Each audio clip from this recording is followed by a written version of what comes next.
I'm David Gouret from the Group 24, studying MSc International Business and Enterprise.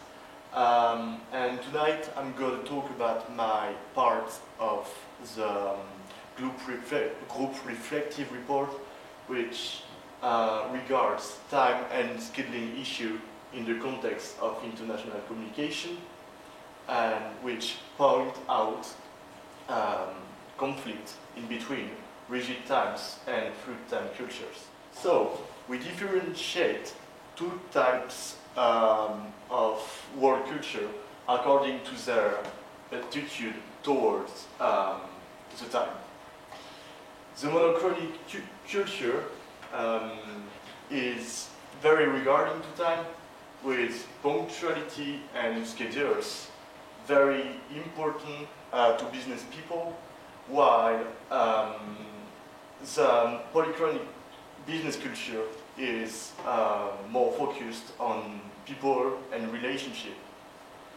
In monochronic business culture, schedules and deadlines tend to be very rigid, and meetings are rarely interrupted, while in polychronic business cultures, the schedules and deadlines tend to be quite flexible, and meetings rarely interrupted. When we talk about two world culture, we also talk about several world locations. The monochronic time culture is more located in the Nordic and Germanic Europe, North America and Japan, while the polychronic culture is more located into the Arab world, most of Africa, Latin America, as well as South and Southeast Asia. A third world time culture as a rose. It's called moderately monochronic because it's in between monochronic and polychronic. It concerns most of Central and Southern Europe, Australia, New Zealand, Russia, Malaysia, Taiwan, South Korea, and South Africa. Now, let's go directly to the point to explain the impact of those different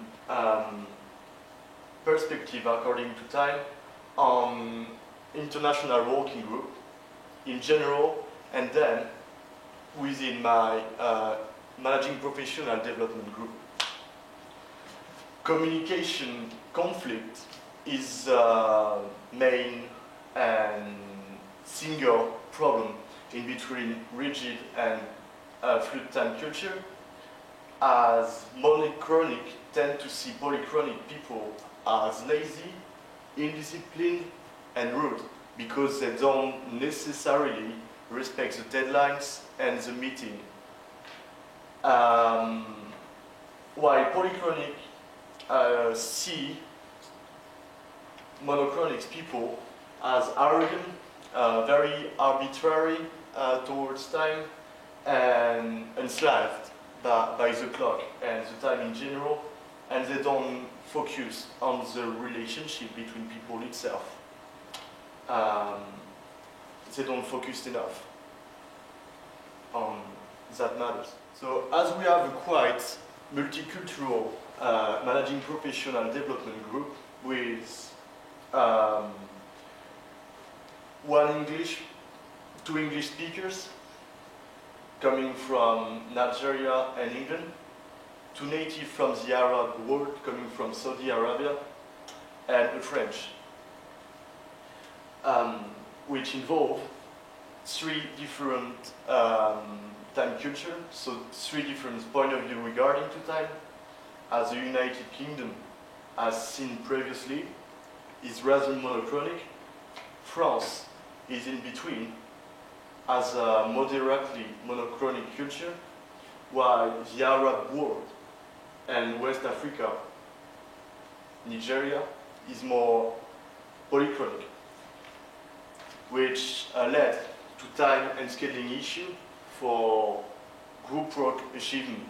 Thus, in the context of our managing professional development assessment, such as our meetings, which were always told to take place at a certain time. We have never seen anyone coming on time. And I remember once where we were with Ashley, the English, waiting for the people to come for 1 hour. Then we decided to leave, and then 30 minutes after we received a call from the two Saudi Arabian guy saying, "Hey, we arrived, where are you?" So we said, sorry, we had to leave. When I asked as a group leader for the sections of the report to be made 3 days in advance to a person charged of grouping all the parts together, I had only 3 parts on time. So in the end, we couldn't submit their work on time. And once again, when we recorded this video, they arrived 1 hour late. So they were finally not ready. All they did was just looking at us, and then they left. And in the end, they had to make their video on their own. And which all those examples illustrates problems regarding to different point of view for the time importance within an international working group such as ours. And it's useful to mention that Richard Gislen, in his book Cross-Cultural Business Behavior, who has been an international businessman trading for 30 years with international counterparts in the context of trade talks or international working group. He points out, further to his own experience, that it's very useful to manage the different time culture in a different way. As an example, he recommend to manage a polychronic culture by keeping a comfortable margin of schedule when setting up the deadline, so that we can have the work finally done on time, and maintaining a close relationship with polychronic counterparts also helps to obtain what we want from them, because they are more into relationship. So this is helpful to get what we want in the end. And while for the rigid time culture, told as monochronic, it's useful to get directly to the point with clear and concise direction, because time is money, and being clear, concise, and efficient enable to go forward, while keeping a narrow margin of time with a kept to time speech again is important, just to prevent unexpected events.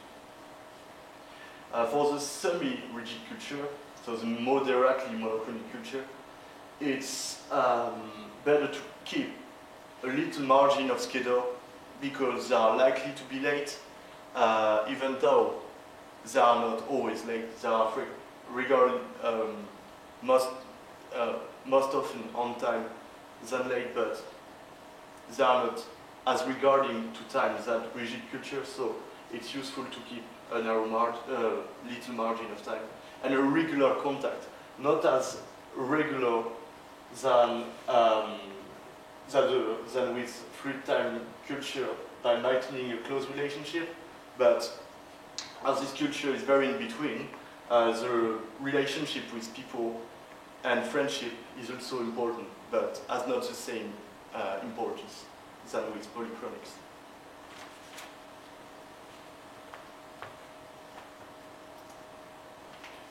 So in the end, if I would have taken Richard G. Gesling advice into consideration, I would have had the reports edited on time with everyone on the video.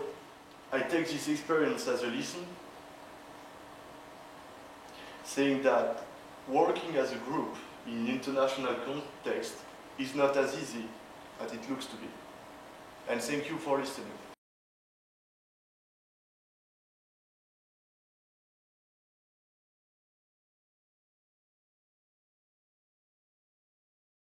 Good evening, I'm Mena Onosaja and from Group 24, and I'm going to be having this presentation for my part of the research, and it's about non-verbal communication.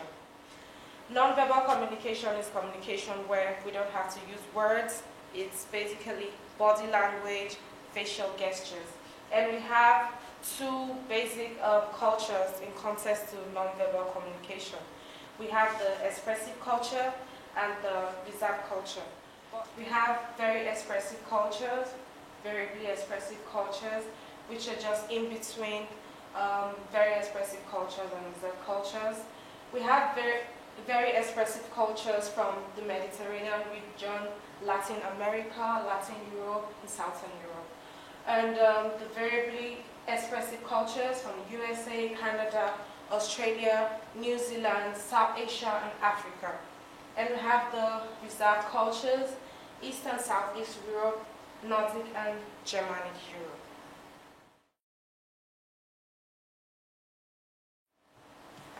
We have differences between expressive and reserved cultures. Expressive cultures like to talk loudly during meetings and like to expatiate on their points. And the reserved cultures, they don't like to talk too loud and they don't overlap during conversation. They like to take turns. But the expressive cultures, they like to overlap during conversation and they hate any form of silence. Expressive cultures use a lot of facial expressions, hand and arm gestures, while the reserved cultures hate any open display of emotion. The impact on international working groups and negotiations. Communication gap could occur between expressive and reserved cultures. Expressive cultures might find reserved cultures too reserved, while reserved cultures might find the expressive cultures rude. Expressive cultures employ facial expression, hand and arm gestures, but reserved cultures value restrained, non-verbal behavior.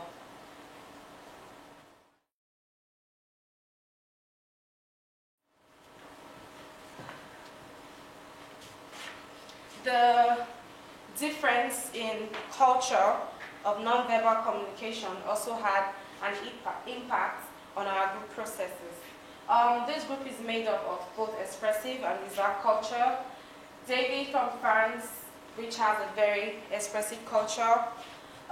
Me from Nigeria with a very expressive culture. Ashley from the UK with a reserved culture. Sahid and Ahmad also have a reserved culture. Difference in variability in levels of expressiveness could lead to communication gap in both international working groups and in context to our group as well. David, who tends to have a very expressive culture, tends to be able to express himself, make his points clear, and also guidelines for the group. Me from Nigeria, I was able to express myself when convenient. Ashley, who is from a reserved culture, however, is more of an observer and he only contributes when necessary, but he's in tune with the group. Sahid and Ahmad didn't show up for most of our meetings, and when I called them and tried to ask them for the research reports, our parts which they were supposed to submit, they didn't give me room to explain to them what we wanted to do. They just told me that they were going to mail their parts to me. So they did not want any confrontation or consultation from anyone.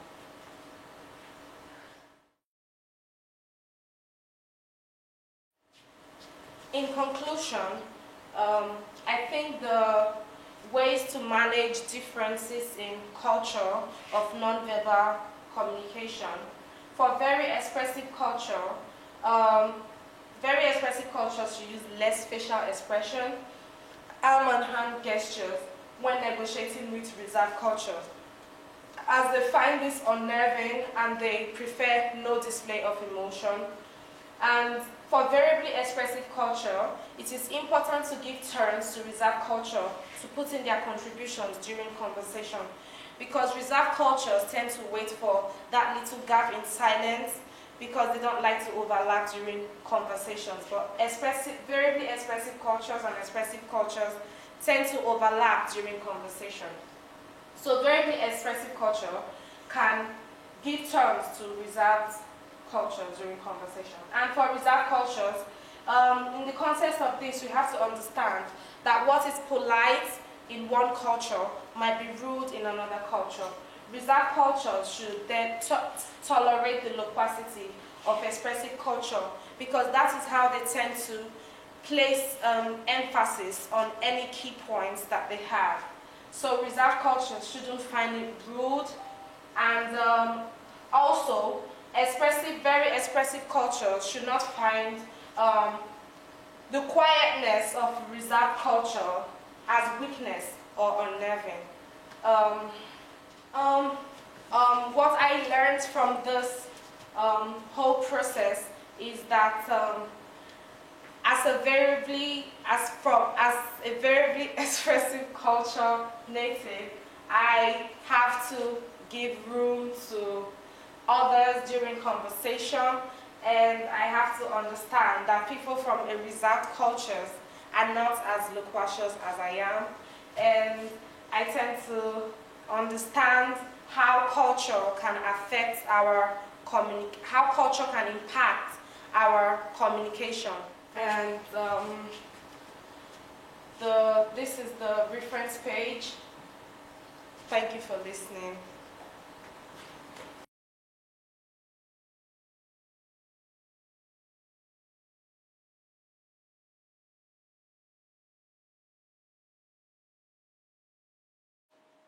Hello, my name is Ashley Warren. I'm currently studying the module Managing Professional Development, part of Group 24, and today I'll be covering formal versus informal organisation issues within my group.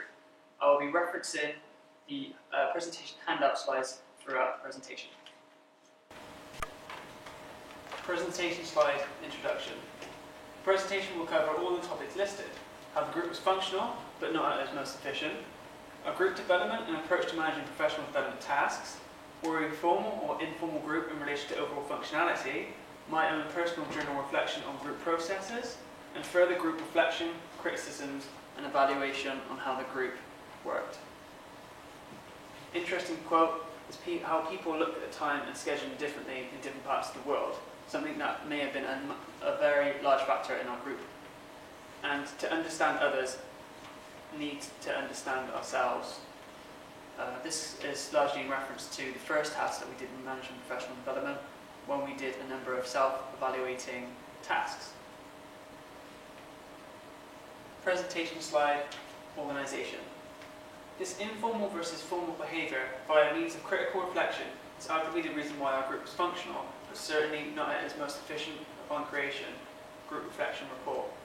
I feel that this is a big factor within our group, as parts of our group either came from an informal or formal culture. Upon meeting, confidence was high in Group 24 as roles were seemingly defined. However, pressures and frustrations grew quickly within the group. I also feel that we knew learning role styles, Annie and Munford, back learning styles, and so on, but did not utilise them whilst at the start of the group, but also whilst we progress through our group processes, workings, and targets. Presentation slide, group approach. Our technological networks was an efficient way of communicating and organising via the internet and phone, and largely in our case using Facebook group messaging system. However, there was a major lack of face-to-face engagements within the group. Events that occurred regarding organisation were associated with a lack of time discipline and organisation. However, parts of the group engagement were healthy, and parts of the group were efficient. I feel that we were more knowing of each other, thus better organised, knowing work roles. The ways of working with each other affects attitude and ambition, positive or negative, and I feel that in working together we were able to make a positive influence because we were more friendly and we knew each other's personalities and cultures. Presentation slide, Hofstede's 5 dimensions of culture. Factors that affected the group. Weak versus strong uncertainty avoidance. This refers to the level of need for structure. Cultures with low uncertainty avoidance tend to accept risk and change and prefer implicit or flexible rules and guidelines. Was this one of the leading factors into why the group constantly struggled with organisation and meeting? Or masculinity versus femininity. Behaviour and roles distributed accordingly to gender. In masculine cultures, people, whether male or female, value competitiveness, assertiveness, ambition, and accumulation of wealth and material possessions, whereas in feminine cultures, people, again, whether male or female, value relationships and quality of life. Hofstede, 2001. Did masculine versus femininity affect organisation in any way? I feel that these are 2 of the bigger factors as well that may have affected our group organisation in Group 24. Presentation slide, 7-stage model of group development. A model that could have been utilised to help group development, thus improving our group efficiency. Made by Jax and Salmon 2008. Defining and structuring procedures. How do we operate? Clarify the task and explain procedures. I felt that we've done this well, especially with our Facebook group messaging system. Conforming to procedures and getting acquainted. Abiding by the above rules. I feel that we also did this very well. Recognizing mutuality and building trust. Recognize interdependence and build cooperation and trust. A collaborative venture to make. I feel that we did not really do this as we were lacking face-to-face meetings within the group. Rebelling and differentiating was rife during group processes, and some returned to a more passive minimal role effort. Despite apparent negativity, this is an important step leading to a stronger collaboration. Committing to and taking ownership for goals, procedures, and other members. Finding support from one another and enforcing friendships. I feel that we only did that for the 3 members that met often via face-to-face. Function maturely and productively. Develops into an effective working unit. I feel we didn't get this far as we were lacking group inputs from other members. And finally, terminating. Presentation slide, further group organisation. Perceptions can also alter group organisation. We all have different concept of organisation, Jackson Salmon 2008. And also, language is not a neutral vehicle. Our thinking is affected by the categories and words available in our language. I think was an important factor in our group as we have many cultures and many personalities, etc. I feel that utilisation of Balbin's team roles and self-perception could also have enabled us to understand these valid points.